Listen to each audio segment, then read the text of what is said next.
Yo me llamo Margarita Posada y vengo a contarles ese secreto del que hablaba. Tengo un trastorno bipolar afectivo tipo 2 y debería ser un secreto, pero está publicado todo con pelos y detalles en un libro que llamé Las muertes chiquitas. Los trastornos afectivos bipolares tipo 2 se caracterizan porque hay unas depresiones muy hondas. La bipolaridad son unos picos, así, todas las personas oscilan normalmente, van y vienen como las olas del mar, y las personas bipolares tenemos unas subidas intensas, las del tipo 1, unos picos, y los del tipo 2 tenemos unas ciertas subiditas con unos bajones que nos llevan casi que al filo de la muerte. Y a mí me pidieron que viniera a hablar con ustedes de salud mental porque estoy loca.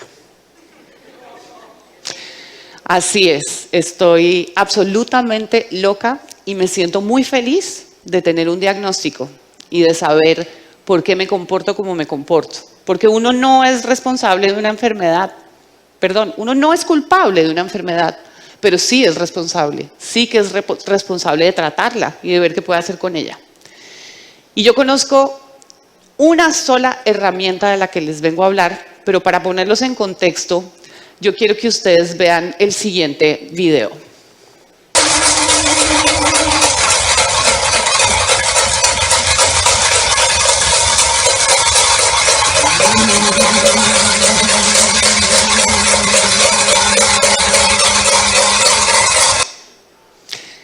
Es muy cortito porque no fue grabado para redes sociales. Yo vine a escribir varias crónicas sobre la mujer wayuu hace 7 años. Ese video fue tomado el 11 de noviembre del 2015 y yo estaba sumida en una depresión muy profunda. Y entonces me invitaron a conocer a Alicia, la de Juan Pulecio.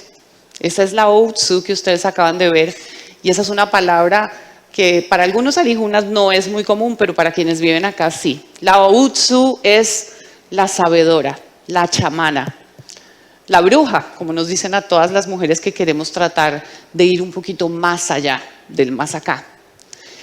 Y cuando yo supe que la iba a conocer, yo pedí que me hiciera una ceremonia, pero no para escribir nada sobre eso, sino para realmente tener algún tipo de arraigo a la vida. Y ensayaba lo que fuera. Y con mucho respeto por la cosmogonía wayuu, le pedí a Alicia, la de Juan Pulecio, que me hiciera esta ceremonia en la cual ella escupe un jaguapi que toma con tabaco mascado, con chirrinche, y hace que los espíritus ancestrales de la cultura wayuu vengan del más allá y del jepirra, como lo llaman también, y nos llenen de su sabiduría y nos expliquen qué demonios nos está pasando adentro y nos ayuden a sortear y a transitar todas estas emociones del más acá. Y bajó un espíritu, Ashe-yu, a la que ella llamó la vieja, por eso digo que era una espírita. Y la vieja dijo: Margarita, todo está en tu cabeza. Algunos pensarán que estaba diciendo: todo es un invento. Eso de la depresión es que eres una malcriada, que eres una niña bien con demasiadas oportunidades, que no tienes derecho a quejarte, que tú no sabes lo que es el dolor.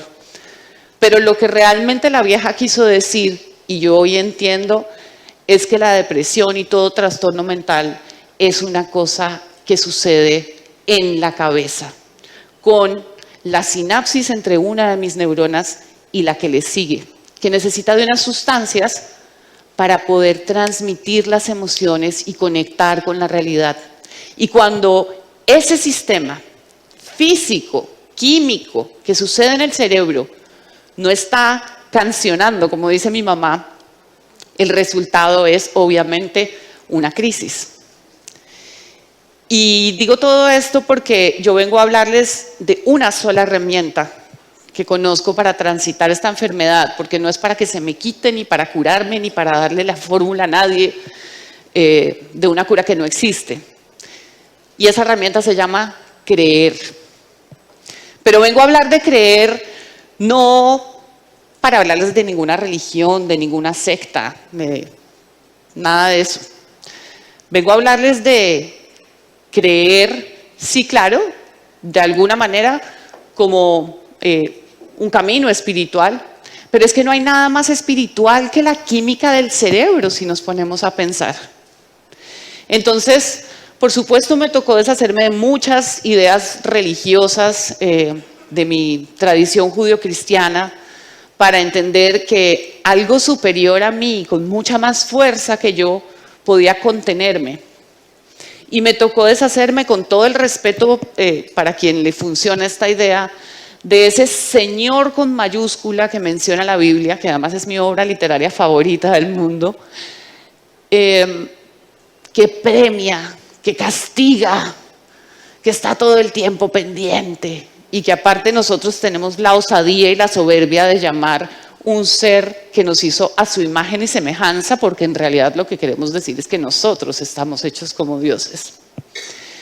Y para mí fue muy importante deshacerme o desmarcarme de esta tradición, no para crear una secta ni ninguna religión, como les digo, sino para poder encontrar mi propio poder superior y para poder sentirme contenida como él en un río. Y esa es una de las creencias que me ha sostenido en pie. Pero por supuesto también hay otra creencia que me ha sostenido en pie y se llama ciencia. La ciencia ha encontrado algunos caminos y a veces son de ensayo y error con la medicación, por supuesto. Pero la medicación es, hagan de cuenta, como si le dieran a un futbolista que se lesionó una rodilla un antiinflamatorio. El antiinflamatorio le puede ayudar para que mueva la rodilla, pero lo que realmente lo va a ayudar a curarse o a mejorarse de la rodilla es la terapia.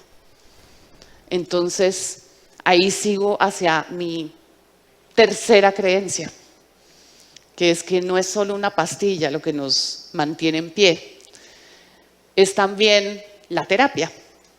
La terapia porque yo creo en el conocimiento y creo que la terapia es conocernos a nosotros mismos. Pero pienso en el conocimiento también de una manera espiritual más allá de la razón. Y entonces por eso también he ensayado terapias bastante alejadas del psicoanálisis, que también he hecho, de la terapia psicológica conductual y de todas las corrientes que están de alguna manera ya aceptadas. Y últimamente he estado muy casada con una corriente de actos psicomágicos. Una cosa a la que jamás me habría, digamos, como inclinado si no hubiera sido por la necesidad, porque todas estas búsquedas no las he hecho por virtuosa, sino por necesitada.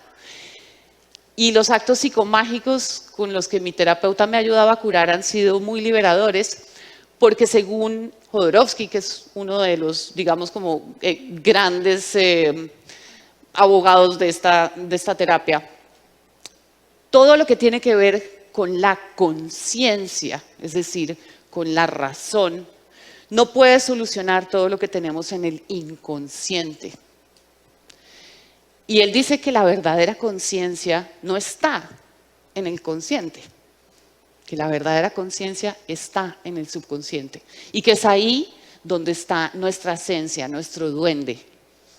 Entonces, por ejemplo, en la última depresión, hace 1 año y medio, después de pandemia, después de publicar un libro en el que parecía que yo lo sabía todo sobre mi enfermedad, 6ª edición vendida, caigo a la cama y termino otra vez en casa de mis padres. Y mi terapeuta me dice, vamos a construir una guitarra con tu papá, porque mi papá es constructor de instrumentos, o luthier, y vamos a destruirla, porque vamos a romper cualquier lazo que tú tengas con tu papá. Vas a matar a tu papá. Claro, la razón no le permite a uno tener esa osadía de decir, voy a matar a mi papá. Y voy a cortar esta comunicación que tengo, que es a través de la música. Al principio me pareció descarnado, ridículo también. Y cuando tuve la guitarra en mis manos, que obviamente no fue una guitarra completamente terminada, creo que mi papá me habría matado primero a mí. Y la destruí con Alejandra, mi terapeuta. Sucedió algo de verdad de otro mundo. No tengo ni idea cómo explicarlo. Pero lo que sí sé es que de ese acto, ahí no terminó, ahí comenzó el acto psicomágico de poder reconectar con mi papá desde otro lugar. Porque no se trataba de matarlo a él, se trataba de que volviéramos a empezar.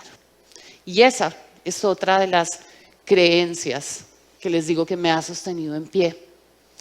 Y hay otra creencia que me ha sostenido muy en pie, que es quizás la más orgánica, la más física, la más tangible de todos, a pesar de que los occidentales pensamos que es muy elevada y muy fuera de este mundo, y se llama yoga.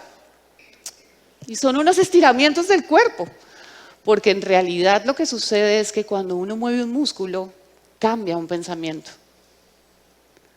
Todos pensamos que la cabeza tiene que dominar nuestra existencia, que está aquí para gobernarla. Y si en cambio tratamos de que el cuerpo, miren la proporción del cuerpo y de la cabeza, sea quien gobierne con su movimiento la química de nuestro cerebro, todo cambia. Todo cambia. Pero yo sé que muchas personas que van a ver este video de repente estarán sumidas en una crisis de depresión. Si yo estuviera en una crisis de depresión no estaría aquí parada hablando con esta claridad. Y estoy segura de que si llego a estar deprimida me encantaría poder ver esto para decir, yo sé lo que es que ninguna de estas creencias que tú, Margarita, acabas de mencionar sirva para que tengas un arraigo a la vida. Yo sé, Margarita, y te estoy hablando a ti. Y si no te sirven esas creencias, piensa en lo que significa que cuando uno no cree en uno mismo, hay otro y hay otros que son capaces de creer en nosotros. No solamente seres humanos, también perros, gatos, seres que nos acompañan en el tránsito de la vida. Mi perro se ha hecho famoso porque es un gran danés de este tamaño, mi mamá le dice el perro de cartera, Margarita, y tiene permiso para ir para todas partes conmigo porque es un perro de apoyo emocional. Pero que sea un animal de apoyo emocional no significa que él me cuide a mí. Significa que yo lo cuido a él. Y que en el acto de cuidarlo a él, me salgo de mí. Y deja de importarme tanto lo que me está pasando. Y me salgo de ese ombliguismo. Y eso también me sostiene en pie. Y por eso vuelvo y te recuerdo, Margarita, y cualquier otra persona que esté en una crisis de depresión en la que ninguna de esas creencias anteriores la sostenga o le dé arraigo a la vida, que lo recuerdes siempre, que la vida no nos pertenece a nosotros, nos pertenece a las personas que nos quieren y a las personas con las que vivimos y con las que vinimos a transitar este plano. Y eso es suficiente para mantenernos. Yo muchas veces me he preguntado, en una crisis de depresión, con mucha frustración, ¿por qué no funciona? ¿Por qué lo he intentado todo y sigo otra vez teniendo una crisis? Y la aceptación de la crisis va a volver y la certeza de que nunca, nunca lo hemos intentado todo, va a estar ahí para el que esté viendo este video, para la Margarita que va a volver a deprimirse muy seguramente. Nunca lo hemos intentado todo. Siempre nos hace falta alguna cosa más en la que creer. Y eso es lo que yo quería venir a decirles a ustedes. Gracias.